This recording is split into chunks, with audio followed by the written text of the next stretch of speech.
Hello everyone, এখন আমি চলে এসেছি ছাদে। তো এখানে এখন আমার ননদ মাংস রান্না করবে। তো প্রতিদিন পোলট্রি খেতে খেতে না এখন পুরো মুখটা পুরো পচে গেছে, আর পোলট্রি আর খেতে ভালো লাগছে না। তো আজকে নিয়ে এসেছি হচ্ছে ককের মাংস, পুরো রেডি। এর মধ্যে নুন আর লেবু মিশিয়ে এটাকে ম্যারিনেট করা হয়ে গেছে। আর এই যে সব মশলা, এর মধ্যেও রয়েছে মশলা।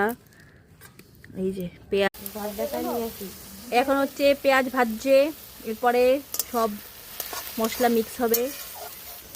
এই যে আমাদের রেডি করা মশলা, এই মশলাটা ভালো করে পেঁয়াজটা ভাজা হয়ে গেলে এরপরে এই মশলাটা।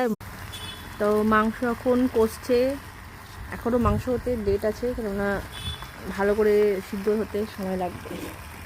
এখন আমি এটাকে একটু ভালো করে নাড়িয়ে নিই। এখন আমাদের মাংস এখন ফুটছে, এটা সিদ্ধ হয়ে গেলেই ব্যাস আমরা খেতে বসবো।